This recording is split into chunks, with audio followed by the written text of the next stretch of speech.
오전 질의에 이어서 같은 좀 연장선상에서 질문하겠습니다. 오전 질의에서 제가 마무리를 하지 못했지만 제가 마무리하고 싶던 말은 검찰이 없는 죄를 얼마든지 만들어낼 수 있는 조직이다. 이에 대해서 후보자께서 어떻게 생각하시는지 물으려고 그랬는데 동의하십니까?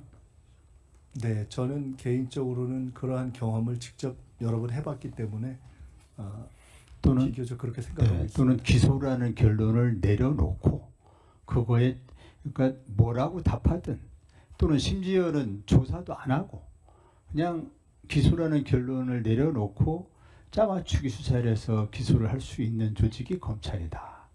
검찰 전체를 그렇게 이야기하면은 성실한 검사분들 전체를 문제로 삼을 수 있는 것이기 때문에 일부 정치 검찰이라고 저희가 표현을 하는 것으로 하고, 그 중에서도 특히 윤석열류의 그렇게 군사 쿠데타에까지 이른 그런 세력들이 취했던 방법이 말씀 주신 표적 사정, 증인 압박, 거짓 어떤 증거 조작 등등의 방법을 취했던 것을 보기도 했고 경험도 했습니다. 네, 근데 지금 후보자의 답변 중에 제가 좀 동의하기 어려운 것이, 그럼 이게 사람의 문제로 봅니까? 제도로 문제로 봅니까?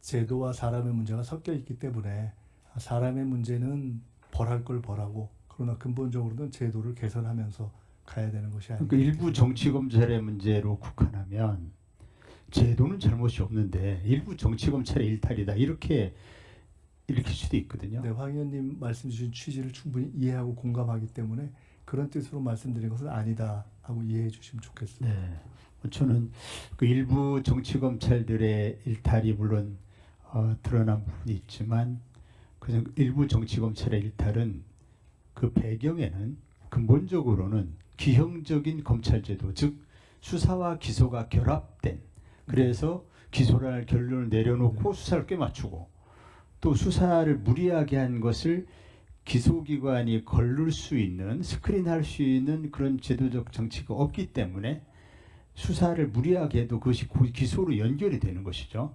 즉 수사 기소의 결합이 근본적인 문제이다. 이러한 기형적인 제도화에서는 안 그런 사람도 있겠지만 일탈, 권력 남용을 하고 일탈되는 검사가 필연적으로 발생할 수밖에 없다. 저는 그렇게 생각하는데, 제도의 방향에 대해서는 공감하고요. 다만 단 한 명이라도 선의를 적어도 마음으로는 가지는 검사가 있지 않을까? 말씀의 취지는 이해하겠습니다. 네. 그래서 제가 이제 후보자님에게 묻고 싶은 것은, 후보자님 머릿속에 그려져 있는 검찰개혁의 청사진은 무엇일까라는 것 때문에 이제 질문을 드리는 겁니다. PPT 좀 띄워보실래요? 예. 후보자님 사례와 유사한 사례가 김문수 후보 사례도 있었고 또 김기현 의원 사례도 있었습니다. 이 두 분도 쪼개기 후원금을 받았는데 이분들은 다 당사자가 몰랐다는 이유로 불기소 처분이 됐습니다. 이제 후보자는 영수증을 실무자가 발급한 줄 알았지 난 영수증을 자세히 몰랐다라고 했는데 후보자는 유죄 판결 받았어요. 그러나 김기현 의원, 김문수 후보 이 두 분들은 몰랐다 이렇게 얘기해서 면죄부를 받았습니다. 이렇게 이제 검찰이 선택적으로 어떤 것은 기소하고 어떤 것은 불기소하고, 이것은 아까 말씀드린 것처럼 수사와 기소가 결합된 데서 나온 필연적인 폐해다, 그렇게 봅니다. 검사는 없는 죄를 만들어서 명성을 얻고 있는 죄는 덮어서 돈방석이 안 난다, 이런 그 세간의 속설도 있습니다. 이런 얘기 들어보셨죠? 네, 들어보긴 했습니다. 네. 그래서 그 검찰개혁의 청사진, 이재명 후보 대통령께서도 후보 시절에 수사기소 분리, 또 민주당의 대선 공약을 보면 수사기소 분리라고 하는 그런 공약이 등장합니다. 수사기소 분리라는 대선 공약 또는 민주당에서 최근에 입법 발의를 했는데 그 부분에 대해서 후보자께서는 원론적으로는 동의하십니까? 세부 안으로 들어가면 저도 전문적으로 그걸 다루는 의원들로부터 말씀을 여쭤보니 조금씩 차이는 있지만 큰 틀에서 수사 기소를 분리하자 하는 큰 방향은 공감대가 큰 것으로 알고 있고 저도 동의하고 있습니다. 네. 수사기소 분리는 입법 사항입니다. 국회에서 입법으로 해결할 문제죠. 그러면 정부가 해야 할 일은 무엇일까요? 그 검찰 개혁 관련해서는 입법 사항도 있지만 비입법 사항, 정부가 해야 할 일도 있습니다. 물론 이제 개헌 사항도 있을 수 있습니다.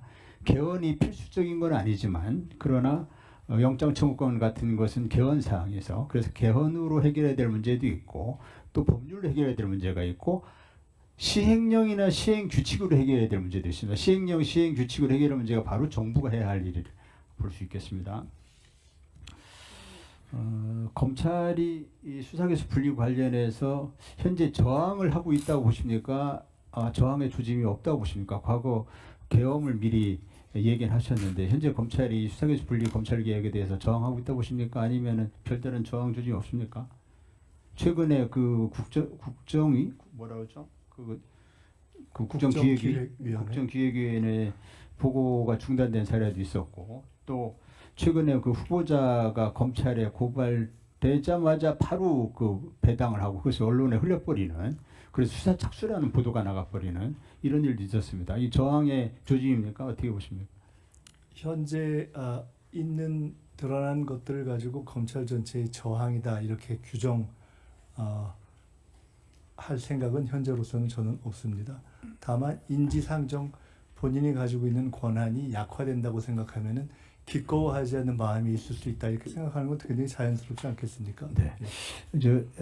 아까 말씀드린 것처럼 정부가 해야 할 일이 시행령, 시행규칙, 예산, 인력, 직책 이런 겁니다. 이 부분에 대해서는 시간이 다 됐기 때문에 네, 황원하 의원님 수고하셨습니다. 너무